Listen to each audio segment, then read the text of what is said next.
Hey, what's up, everyone? This is Morey Croson here from the Performance Lab of California. We've got another new breakdown for you today, and really it's going to be primarily about Justin Herbert and how he did at the Combine. I think he did really, really good. I think there's a lot of things that we can take away from a quarterback perspective that would help us out. But here, I'm doing a quick comparison with him and Jake Fromm. And before I get too much into it, I just want to say if you like the information on this channel and like the information even within this video, just say subscribe here. We have a lot of videos that we do for quarterbacks, for sprinters, for runners, for helping jump higher, run faster, stay healthy, just become overall better athlete. Check out some more stuff. We'll have some different links at the end of the video here, and also set up for push notifications so we are able to get some notifications whenever we post up new and interesting videos for you. So with that, without further ado, we'll go ahead and hop into this video here. Big thing that we're looking at is the deep ball, right? So we're looking at Justin Herbert's deep ball in comparison to Jake Fromm's deep ball. One of the things that Jake Fromm a little bit struggled with during the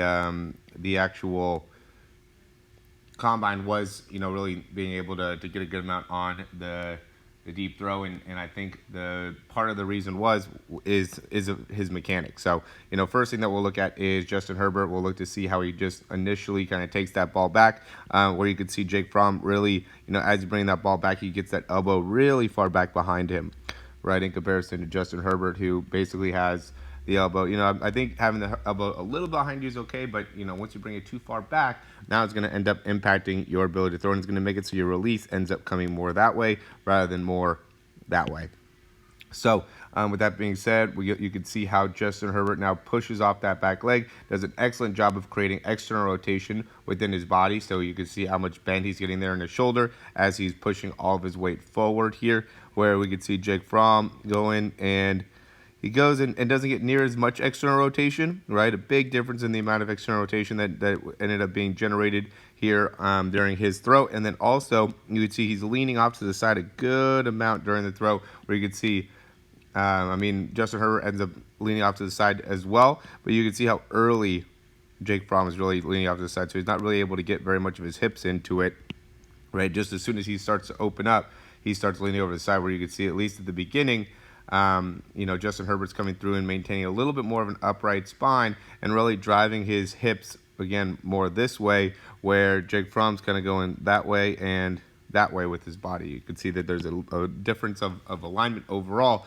which is impacting the ability to really get that arm through and to really complete the throw in the best position as possible. Again, you can see that there's a little bit of a lean that Justin Herbert does for sure when he's throwing the ball, but we can also see that when the difference between the lean in comparison to what Jake Fromm's doing and how far he ends up leaning over to the side as he's going through his throw. So just to give an idea of from a deep ball perspective, I know there's a lot of guys that are looking to improve their deep ball and how they could do that, and I think this is a good representation from a mechanical perspective on how you can make some adjustments within your throw to really have a positive impact on your overall throwing ability.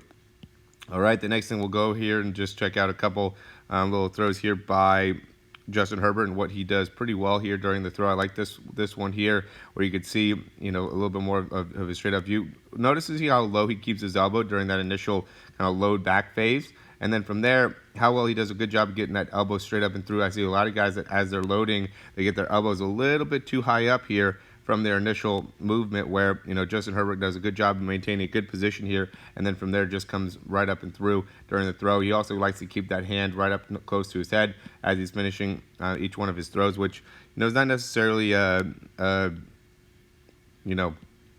there's some good to that, there's some bad to that. It's something that ends up having to work depending on the overall athlete. Let's actually go closer to the beginning. Yeah, this is a good one.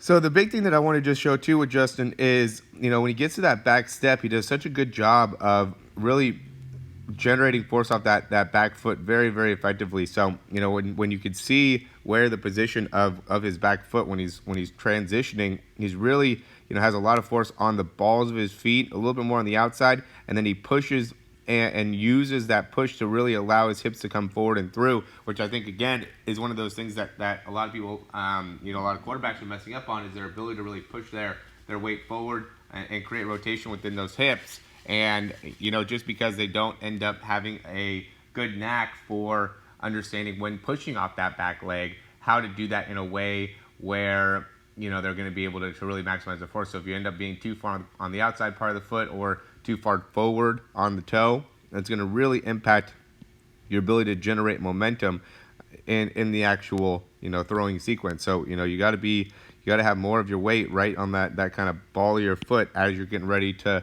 push off in order to really maximize your force there, or else you're going to end up having some issues. Now, I want to show you this real quick. Notice that here when he's throwing, I mean, he's still throwing it to the left, but notice how when he's coming through, he's coming a little bit more down and through. He ends up coming a little bit off to the side there, but there's videos where, the more straight the throw ends up being, the more he ends up coming right down and through in the actual throw. Let's go maybe more to those low 60s.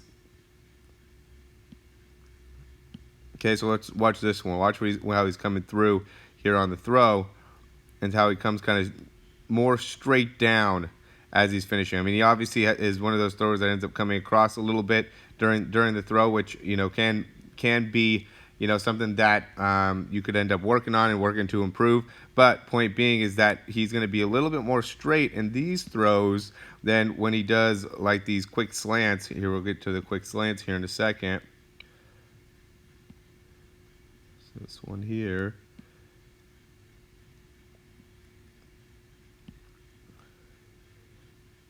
Where he really ends up opening up to the side and then throwing it from that position there. So watch this.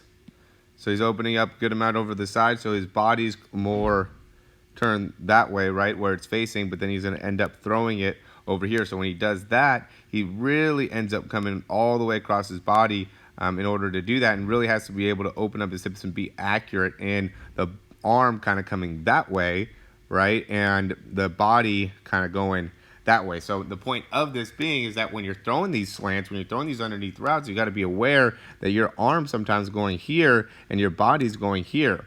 Or same time of thing when you're throwing it to the right, if you're throwing it out, your body is going to be going kind of forward, but the ball and your arm is going to be traveling further out to the side. And that's just something that makes it so you have to change your overall arm slot and position that the ball is releasing from your arm, and something that you just got to be aware of in practicing. And so getting those underneath slants to the left and also out routes to the right, and really slant outs to the left and slants to the right, all of it you're gonna have to really focus. But understanding that when you throw those slants to the left and out to the right, your body is going to be doing something very, very different. So it's going to be a lot harder to be accurate consistently when you're doing that, and it's going to be definitely something that you want to be able to work on to improve as a quarterback, to really be able to hone in on all the best routes that you can, and be as consistent as you can as a quarterback, because that's really something that is crucial in being the best quarterback you could be. All right? As always, guys, let me know if you have any questions, and we'd be happy to do any videos that you think would be good, or anything that you have any questions about. Don't hesitate to reach out. We want to be able to help out as many people as possible. We have a few different trials that are going on right now with our throw program, and so if you're interested in getting a breakdown like this, or interested in going through the throw program, you can go ahead and fill out one of the links below and go ahead and get started. Or if you have any questions, you could always reach out to me or set up a call in the link below as well. All right, looking forward to hearing from you, and we'll talk soon.